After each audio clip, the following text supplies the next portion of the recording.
Hello, this is Dr. Court Lewis, or Cortland Lewis, the author of The Real Meaning of Doctor Who from Open Universe Press. I'm here providing another lecture in my series of lectures covering the big topics of the book.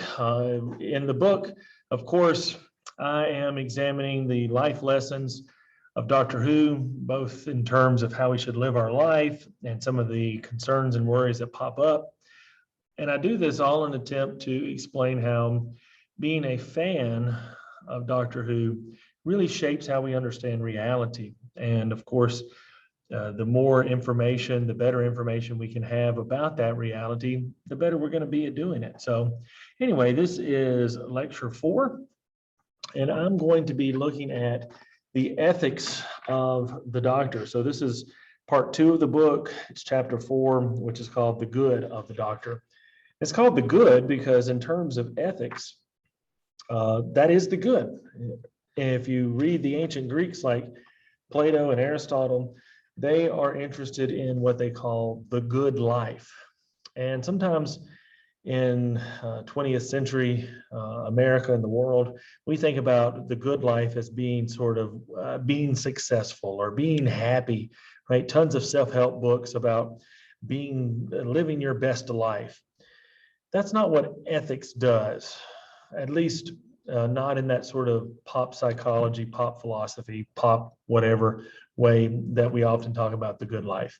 The good life for ethic or for philosophy is philosophical ethics, where we examine concepts of the good, notions of value, in order to systematically determine things that we ought to do or people we ought to be.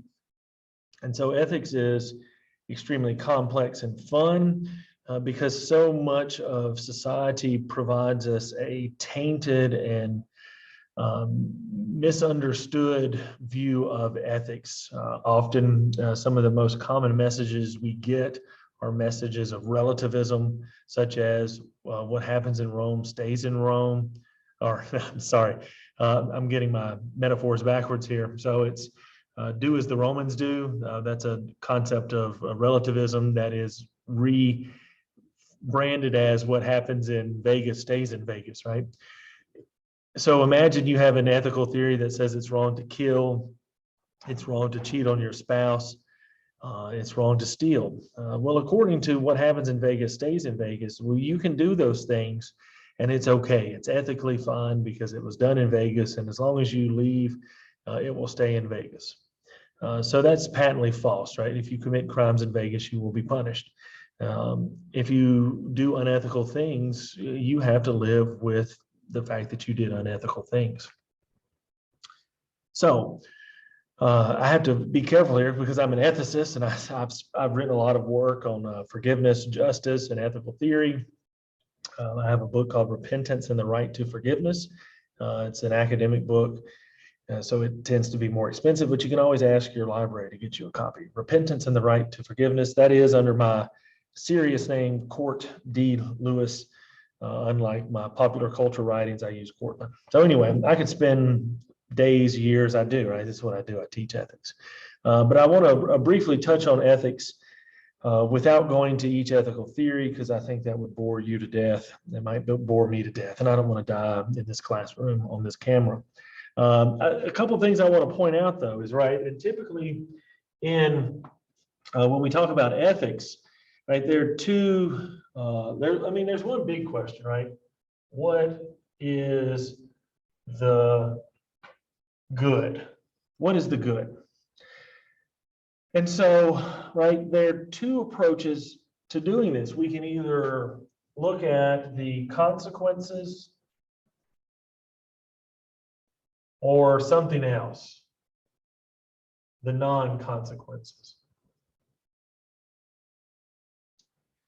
So when we get to ethics, right, classically, ethics is broken down into one of these categories. If you're into the consequences, well, then you're going to look at the outcomes of your actions, and that's going to lead you to theories like utilitarianism that's going to say maximize the preference, satisfaction, or the good, the pleasure for all involved, while at the same time minimizing pain.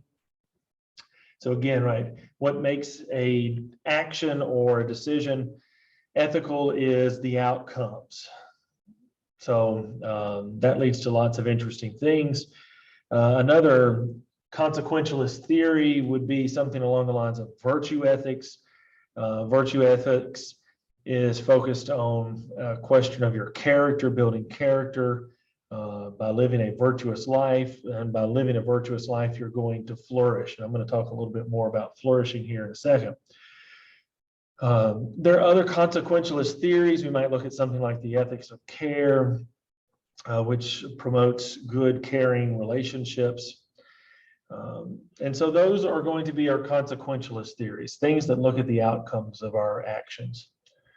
Non-consequentialism or non-consequence-based theories of ethics are going to ignore the consequences and look at what's motivating the action, or what sort of things must we follow.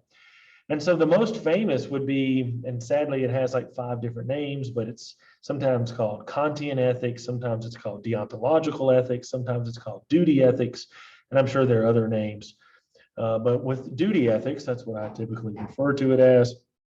Duty ethics says that we as rational beings, that's what sets us apart from other beings, gives us a sort of moral standing. It's using our reason to arrive at truths like mathematical truths, like 2 + 2 = 4. And if 2 + 2 = 4 in terms of mathematics, well, then we should be able to come up with some sort of formula for what is ethical. And so Immanuel Kant first develops what he calls the categorical imperative, which says that we treat persons as ends in themselves, never merely as a means. Now, there are other formulations of the categorical imperative that deal with, these rules must be universal. But the big thing there is that we respect the inherent worth of the moral being. And so, but if we examine duty ethics, we get to the categorical imperative. And the categorical imperative tells us what to do. And so from there, people have developed rights, right? So if you have a duty to respect you, to be honest to you, then you have a right to have the truth told to you. There are rights theories that are different and that start off with rights that say that we're born with inherent rights, and it's the rights that create the duties. Those are going to be non-consequentialist too. There are all sorts of problems with each and every ethical theory. There are questions and conundrums that we can look at. And so I'm not going to do that. I'll have some ethics lectures that should be available you can look at. And I have a friend, Dr. Matt Deaton, who also has really great lectures. And also Gregory Bach has some recorded lectures on ethics, and there's so much stuff out there. But what I want us to think about, though, and to question, right, because as good philosophers, good critical thinkers, we always want to be questioning and thinking deeper about stuff, is what is the good, right? If that's our question, and that's going to determine how we should live our life, classically, we've seen that our ethical theories have been broken up into these 2 categories. But what I suggest is that in my book, The Real Meaning of Doctor Who, is that instead of looking for difference, we should look for something that is similar. That there is a peace ethic,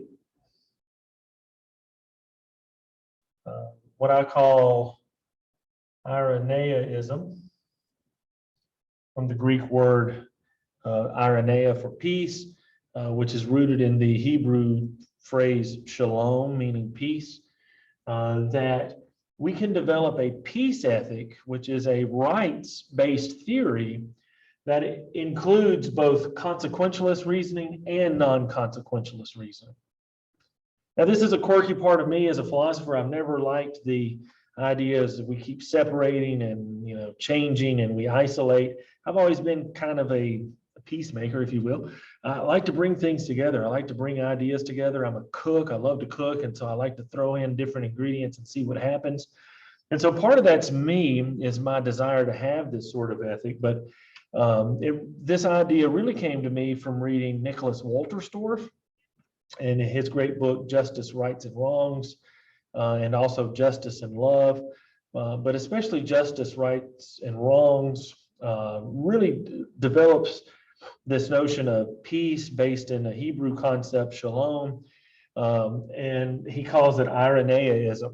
And later on, he calls it some other stuff. But that's a really clunky word. It's the word I use in my book, Repentance and the Right to Forgiveness. In the real meaning of Doctor Who, though, I call it this peace ethic. And we have to be really careful here because peace is not simply the absence of turmoil or strife. If peace involves some of that, but really peace is having access to the things that allow us to flourish. So our peace ethic is focused on flourishing.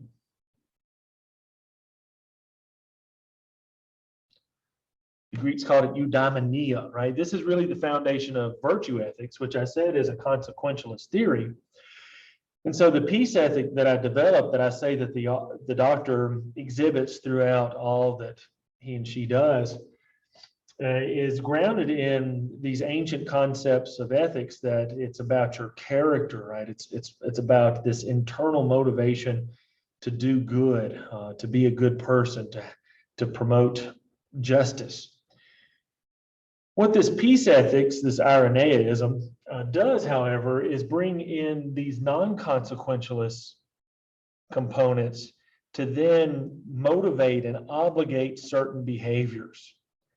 So one of the interesting criticisms of virtue ethics is the fact that it supports ideas of sympathy, but it seems to lack conceptual components that would really embrace a strong sense of compassion or empathy. And there's major disagreement here, and I'm not saying in any way virtue ethicists can't be compassionate or empathetic. But one of the things that shalom, or this peace ethic, really brings home is this idea, as we've talked about in previous lectures, that to make ourselves vulnerable is to open ourselves to possible suffering, but it's through that struggles and suffering and vulnerability that we really learn to flourish, right? We learn to appreciate what we have. It allows others to help us, which makes them happy. It allows us to be aware of others' needs. And so when we look at this peace ethics, what it does is it sets up this concept, or the fundamental concept of it is that we as beings have certain needs, and they're not just biological needs. They are emotional and psychological needs that allow us to flourish in life. Right? In terms of biological needs, I need air, I need some sort of food and water, and I need shelter to a certain extent. But to really flourish as a human, I need more than that, right? I need friendship. I need, the ability to, for me, listen to good music, to make good food. Those aren't biological needs. I would be sad and depressed without them. I can't imagine my life without my family, without, hearing music, without doing some of the things that I thoroughly enjoy. I would lack certain flourishings in my life. And so if we recognize that we are all beings that need these things, and we need different things, not everybody needs philosophy, not everybody needs music. Can you believe it? Not everybody needs Doctor Who, but I do, and I assume you do if you're watching.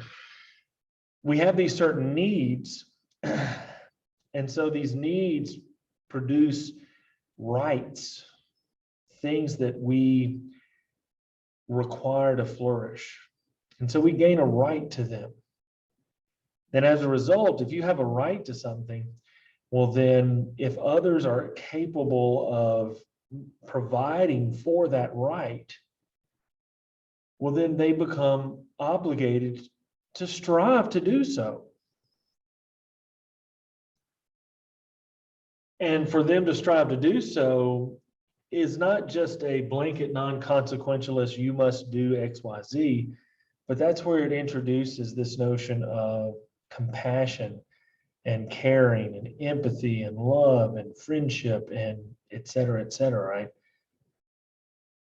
So this peace ethic is a needs-based rights theory that involves both consequentialist and non-consequentialist aspects.